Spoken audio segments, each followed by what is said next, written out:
welcome to the Marley Bird YouTube channel, brought to you by Red Heart Yarns. In this video, I will show you how to make this super fantastic plaid Christmas throw. This throw is made using Red Heart Super Saver yarn in 5 different colors. And what's great about Super Saver is it comes in a multitude of colors. So if you want to make this blanket but not make it Christmassy, you could totally do that. Actually, today I'm going to use alternative colors that you can see what it would look like in something a little bit different. This is a free pattern available over on redheart.com. I've put a link to that right down there in the video description box below, along with the materials list. While you're in the video description box, please go ahead and smash that like button, as my kids say, because it encourages me to do more videos, because I know you're liking what you're seeing here on the channel. Once you have your free pattern, then you gather your materials and we will be ready to jump in to make this really super easy blanket.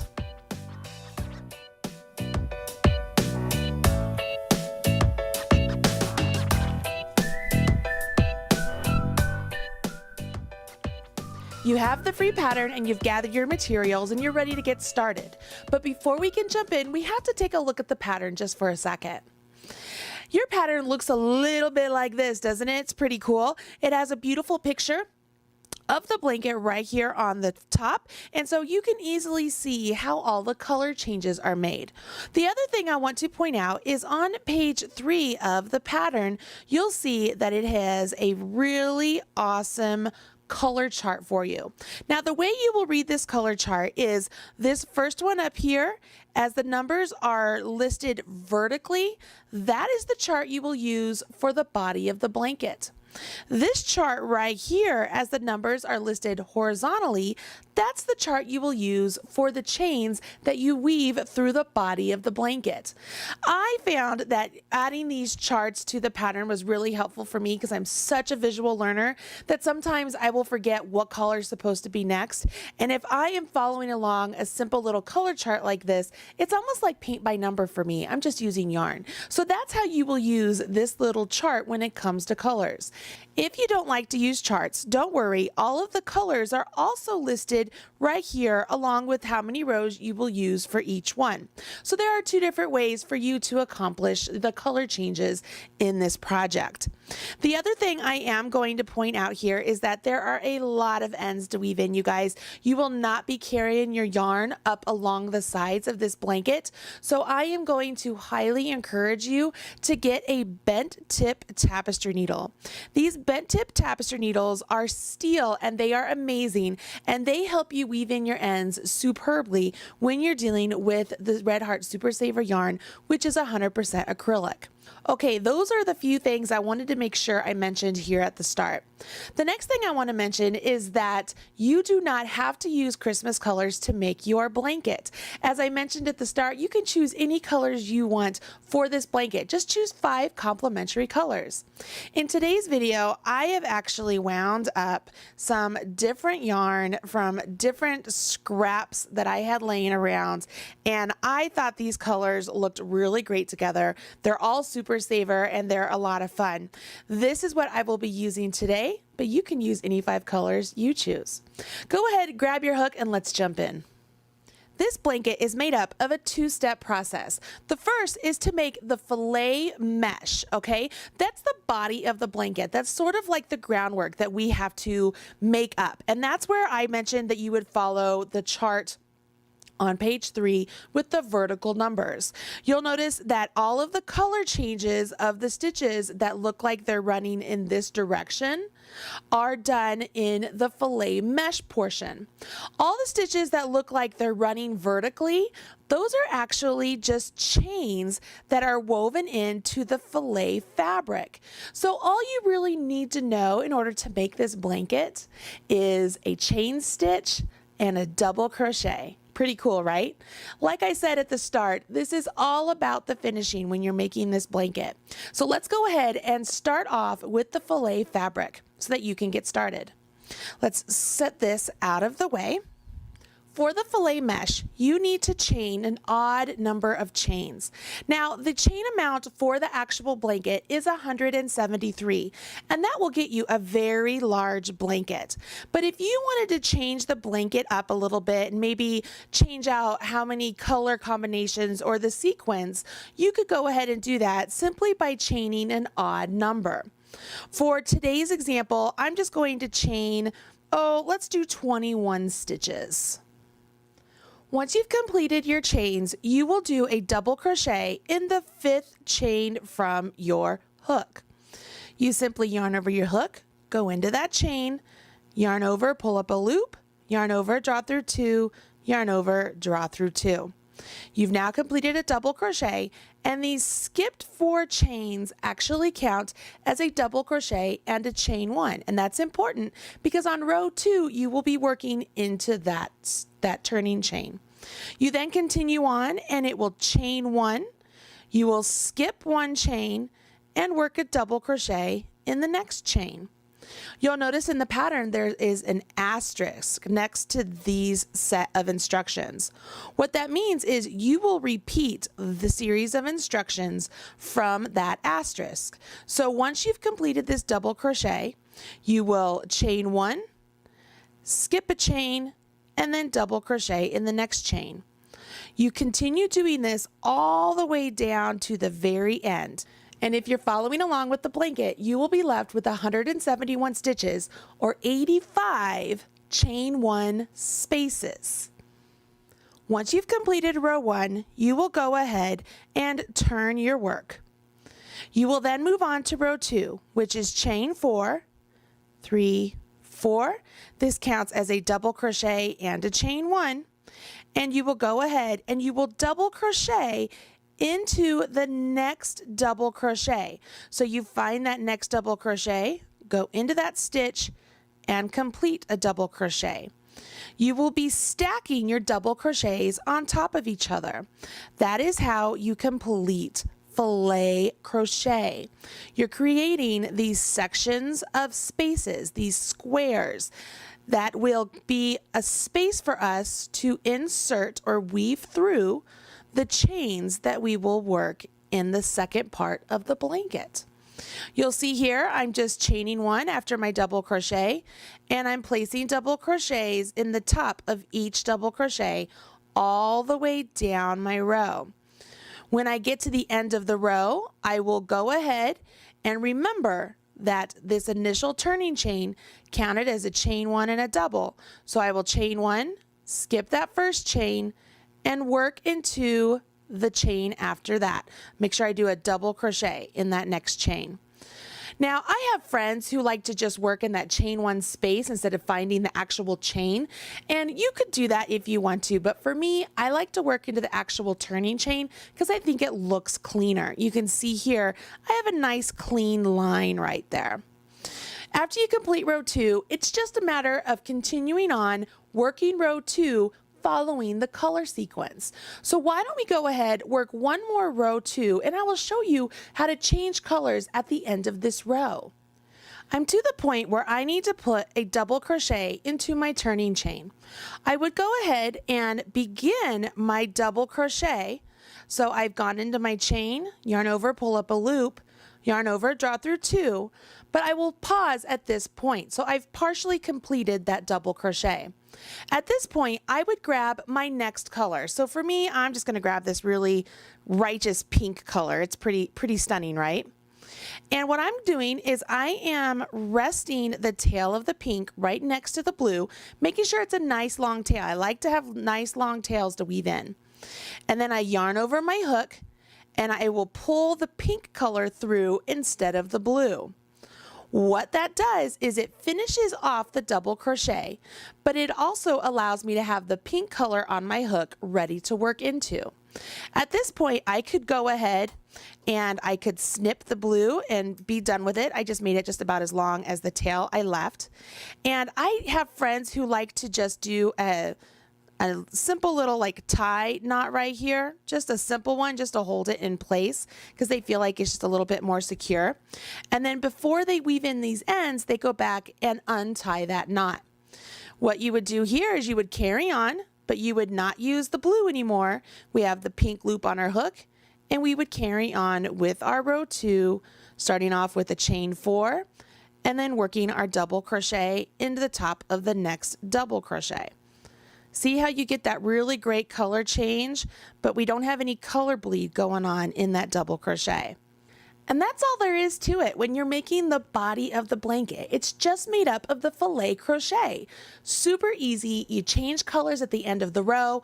Make sure you cut your yarn. Don't carry the yarn up to the next row or to following rows when you're doing the color changes, because sometimes the colors won't be there for you on the side you need it. It's more trouble than it's worth.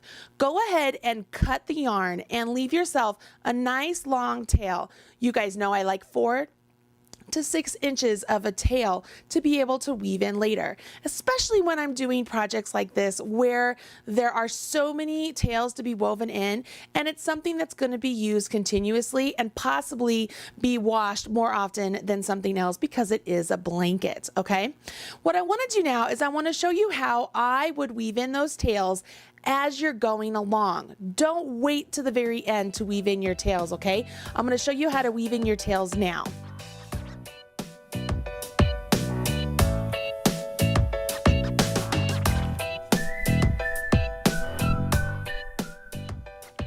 Remember at the start, I mentioned that the bent tip tapestry needle is really going to help you a lot, and this is one of the places it will. I've gone ahead and I've made a really great swatch, and I've already woven in some of the chains, and we'll get to that part. But I've left these 2 tails open, okay? I've left these 2 tails here so that way I can show you how to weave them in. What I like to do when I'm weaving in tails like this is I like to take the color of the tail and make sure I'm weaving it in through the same color in the body of the fabric. So I will go ahead and thread this green yarn directly into the eye of my tapestry needle. And what I want to do now is take this and coming back through that green stitch there and working through the red to come back over here to this other green. Can you see I've just come through those stitches. I'm going to pull that tail this direction. Now what I like to do when I'm working filet crochet is cut through the yarn and the post of that double crochet. Okay, it's the second one in. And I bring my yarn up. Now I will cut through the yarn here and through the yarn up above, and then come back this direction working through the red and cutting through all of this green, coming back to where I began. Okay, so I came this direction. At this point, I give everything a nice little tug to make sure I'm not pulling it too tightly so that it distorts the actual fabric. And when I get to this point, what do you think I do? That's right, I simply go back down this post stitch and I go through the yarn itself again because I feel like it traps it all in. And by going in this direction, this way, this way, this way, this way, I have already secured this pretty well, right? But what I like to do is go back up this one, okay? So I've just come down, and what I'm gonna do is go back through those stitches and work my way back up the post one last time. It's my ultimate sense of security, just to make sure that is all woven in. Now, when I come back and put an edging on this edge, I will just work around that entire post and it will encapsulate any extras that might be wanting to pop out. And I am nice and confident in that, so I can snip the yarn and be done with it. Let's go ahead and do the same thing up here with the red. And what might be confusing with some people is they're like, well, wait a second, you've just done all of that right here. Where are you going to put this red? Well, remember, I said we want to make sure you're weaving your tail in through the same color as the yarn in your fabric.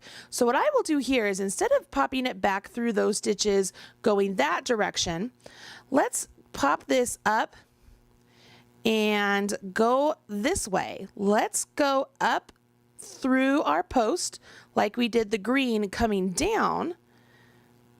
And I'm going to come up here, and you'll see this little post here is a little bit thick because that's where I wove this tail end in.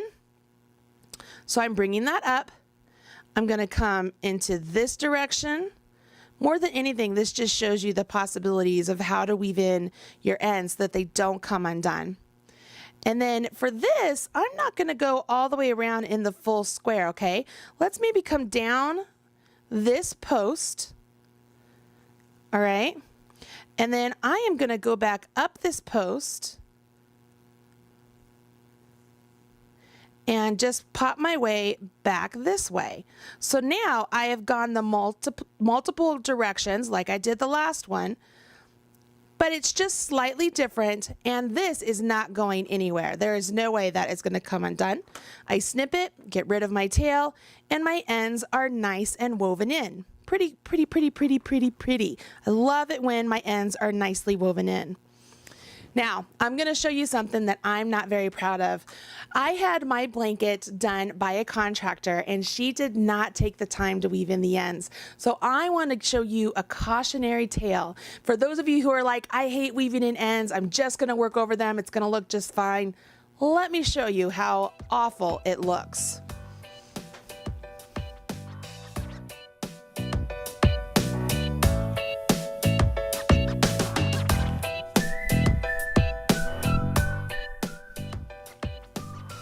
Telling you, I'm not proud of this at all. All right, so I'm going to put this down here. Now, take a look. Here we are. This is the edge of my blanket. And you can see where she went around with the edging, right? And look, it looks like really thick and clumpy. And then the minute I kind of put this over, look, there's already ends falling out and ends coming through here. I mean, look how awful that is. And you know what's sad is that if this were a gift that you were making for somebody, or maybe it's on display and your whole family's coming over for Christmas and you have this out, like it's going to be something really just beautiful that you're having, you know, to show your work. And this is what they see. This is more of the, you know, not very nice hobby look, right? You really want your stuff to look pristine and just beautiful. And so you really need to take that extra time to weave in your ends. Don't do this. Don't just crochet over your ends and think it's going to be okay and look normal, because it really doesn't. On top of that, when you go to do your edging, make sure that your edges do not start to already ripple and roll on themselves as you're going along, because that just doesn't make it look any better as well. All right. So I've shown you my embarrassing moment. So now you won't have one, right? Okay. Let's do a pinky swear. Let's pinky swear. We're all going to use our bent tip tapestry needles and we're going to weave in our ends. And I will say that I really religiously weave in my ends as I go along. So I like to do maybe, about 10 inches, and then I put my work down and I weave in my ends. And then I work 10 inches and I weave in my ends, just so I'm not waiting to the very end, because who wants to do that? That is no fun. All right, we're done with the awful weaving in the ends talk for now. Let's go ahead and jump into how we are going to add the beautiful vertical chains to the filet fabric. Okay, once again, let's take a look at my little piece of filet fabric. I started off down here and worked my way up into this direction, and I just followed a fun color sequence. I did 5 blues, 1 white, 2 red, 1 green, 2 red, 1 white, 5 blues, okay? And then once I was done with that, I wove in my ends, and I was deciding how long do these chains have to be. So obviously, if I were to tell you make your chains X number of inches, it might be that you are getting a slightly different gauge, or you've adjusted the chain amount, or you decided not to make the blanket as big as I suggested to. So here's how you really kind of guesstimate how long you need to make your chains. What I did was put my slip knot on my hook and I began to chain. And I would count my chains as I went along, and then I would periodically set them down on my fabric without pulling them tight. I didn't pull them tight like this. I just set them down, and then I would chain some more and I set it down, and then I chained some more. And what I did was I wanted to make enough chains that I went past the edge of my fabric. It's about 2 inches. We could actually check that out. Yep, it's 2 inches past the edge of my fabric. Now for the blanket, you might want to go a little bit further just because you have more fabric you're weaving through, but for my little swatch, the 2 inches worked. What I did at that point was I made sure I kept track of the end that I finished off my chains, okay? So I made my chains, I started here and I went in this direction. And then when I finished my chains, I cut my yarn, again, leaving a nice long tail. And then on the tail end, the one I just cut, I threaded that tail through my bent tip tapestry needle, okay? And you guys are gonna realize how genius this is here in a minute. Once I've done that, I've now signified, okay, Marley, you know this is the end that is going to unravel easily, right? Because we've already made the chains longer than they need to be. We want to make sure that we have the end that is easiest to unravel at the top, so that way we can unravel it, right? So what I did at this point is I took the opposite end, the one that I began with, and I found the point in the blanket where I was going to be weaving my tail and I found the point in the blanket that I was going to be weaving my chain through the filet crochet, and I tied it right there with a knot. That's right, I tied it with a knot, really nice and secure right there to that chain one space opening. Once I did that, it was time to weave my chains through the fabric. Now, the direction of the chains, you want to begin with an over and then an under, over, under, over, under, over, under, so on and so forth, okay? So on this one, you can see right here, I went under this first one last time, so it's time to start over for this one. So let's go ahead and using my white that I've already tied into my chain one space, I'm going to thread the tail onto my tapestry needle and I'm going to begin. So I'm going over this one, under this one, over that one, under that one, over, under, over, under. Now I am not going through the stitches. I'm simply weaving in and out through those chain one spaces. As I got going a little ways, I decided I would pull this through until see, if I did this, see how super tight that is? That's never gonna look good, okay? Because it's never going to be that way. So what you wanna do is make sure you're pulling it just to the point where the chains are resting comfortably on top of the filet crochet. Once you've pulled them through a little ways, you can go ahead and continue on. So this would be over, under, over, under, over, under. I'm gonna pull through a little bit. Again, I just want to make sure that they're resting on there nice and comfortably. So I go back and I just adjust them, okay? And then I would continue on, over, under, over, and then pull that through. Okay, now this is where I just left these. I left these longer. You can see all my extra chains are down here just laying there all comfortable. The reason I did that is because I want to make sure that after the whole blanket is complete, I can set it down and just make sure that I can stretch the blanket and all of my chains are at a nice tension, okay? I don't want any of them accidentally being too tight because it just doesn't look very nice, okay? So I left these like this. So we can go ahead and do this last one. This is where I have my really pretty pink color. I thought it would be nice. So let's show you how to do that one more time. So I've threaded onto my needle. I'm going to come down here. You can actually use your hook for this if you want. You could just pull that loop through and you simply, you can see here, I'm literally making a knot. Okay, so I've twisted those colors. Can you see? Hopefully you can see what I've done here. And I'm just going to use my hook here to help me pull that through. And I've literally just tying a knot right there at the edge. Okay, now you can see here I've already made a mistake. I've tied this knot too far away from that edge. So I don't like that. So all I have to do, because I've just done a simple overhand knot, is undo this knot and make sure that when I am bringing this knot closed, it's nice and close to the first chain of my chain. See, that's much better. And that's going to look so much better in the finished product. Here we go. It's all about the finishing, people. So we went over this one, so we're going to go under here. So under, over, under, over, under, over, under, over, under, over, under. I'm going further this time. Over, under. Let's see if we can make it the whole way. Let's see, that was under, over, under, over, under. Ah! All right, so here we are. Oh, goodness. I didn't make it. I let go.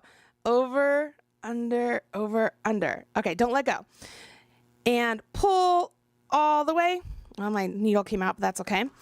And let's continue pulling so that they all come up where I need them to be. So now it's too tight. Can you see even right here how it's pulling a little bit down here and not over here? It's because these are not resting on there comfortably. They are a little bit too snug because I tried to get too many down the row before I stopped. And now I think, let's see, I think I'm comfortable with that. I think that looks pretty good. Pretty good, pretty good. And let's pull this white here. Pull that there. Make sure everything is nice and neat. It's all about these finishing touches. And there you go. Isn't that cool? Isn't that so cool? I just love this so much. The first time I ever saw this technique done was with Jenny King, who is an amazing crochet designer. If you had not had a chance to check out some of Jenny King's designs, you absolutely need to do that. But I saw her do this, and that was when I decided I needed to make a plaid blanket for myself. I love these colors. The Christmas one is definitely going to be set out during Christmas. Even with all the flubs, I'm gonna love it anyways. But it's fantastic. Right? And it's super easy. Once you've reached this point, what do you think you do? I gave you a clue earlier. Remember when I said we wanted to make sure that down here at this end, we were able to easily undo these chains. So all you would do here is you would undo that final pull through, that final finish off that you did, and you would work your way back, undoing those knots, or undoing those chains, I should say. And then what you can do here is you can finish off with a simple knot around the edge, or kind of like a slip knot right here around the edge. All I've done is I just took it up to the edge and then just did a slip knot, tying it into place at the top now. Okay, and I didn't tie it double tied or anything like that because I want to be able to go back and adjust if I need to once everything's done. But once everything's done, I can then take this tail and I have a choice. I can either weave it in down my chain here, or I can add some tassels. So if I add tassels into this space with the chain one in the same color as the chains that I did down the row, I don't have to spend time weaving in more ends. Pretty cool, right? Isn't that a cool trick? So as long as it's secure and it's not going to come undone, I say add those tassels, add that fringe, do something fun. But that's it, okay? You want to see me do that one more time? I'm going to just undo the last chain of this white. I'm going to come down, maybe right there, put it on my hook, and then I'm just going to work like a slip stitch around that final section right there, right? So if I wanted to here, I could just pull out, finish off, give it a nice tug, and it's joined, it's completed. Isn't that fun? It's so easy. So as far as how long should your chain lengths be, I say make them long enough that it will give you some room to have some slacks that you can adjust, okay? Now here's what's really cool. If you've taken the time to weave in your ends, like I know you have, you don't really need to add an edging to the side of the blanket because it looks really nice and neat as is. But if you want to add that edging, it's really quite simple. All you'll do is grab your edging color, whatever you want it to be, and join that color in the bottom corner with a slip stitch. Once you've done that slip stitch, go ahead and chain one, and you will work a single crochet evenly all the way up this edge. Now remember, these stitches are all double crochets, and I like to put 2 single crochets for each double crochet periodically throwing in just one single crochet for the double crochet. And remember, you just want to make sure you're setting it down and looking at your fabric to make sure it doesn't ripple. Okay, so you want to make sure that as you're doing your edging, it's as even as possible. And it doesn't have to be, okay, I'm doing 2 here, 1 here, 2 here, 1 here. You can mix and match it however you need it to be. Just lay your work down and make sure it's not rippling on you, because that's unsightly. So as you're going along here, you just fill in all of those double crochets, and that's all I'm doing. As I mentioned, I like to do 2 singles into each double, but then I will set it down and just check my work. I just want to set it down and make sure nothing's rippling, nothing's getting pulled too much. You can see there, that looks really nice. And you'll simply do that edging all the way up one side and then reverse it and come all the way back the opposite side. And that's it. I told you this blanket is super easy. It uses really simple stitches, and it's all about the finishing. As long as you weave in your ends and you take the time to thread your chains through the chain 1 spaces and make sure that they're laid through really nice and not pulled really taut, you'll have an awesome blanket. I cannot wait to see the color combinations all of you come up with. I already have many in my own brain. I mean, just like, it's crazy. I'll actually put a couple of the color combinations that I would love to see in the video description box below. I'll put a link to my blog post. If you want to follow along with me or share your progress, I would love to see it. You can follow me on Twitter, on Instagram, on Facebook, on Snapchat, and of course right here on YouTube. You can hit subscribe so that you're up to date whenever there's a new video released. I'm Marley Bird, proud spokesperson for Red Heart Yarns, and I hope you will come back again and join me here for better crochet and knitting lessons. Thanks. Bye. Hey, don't leave yet. I'm sure there are other videos here that you will enjoy. Go ahead and check out some of my knitting and crochet videos, as well as some of my crafting videos. You will love them, I promise. If you hit subscribe, you'll be up to date whenever there's a new video released. And as my kids say, don't forget to smash that like button. Bye.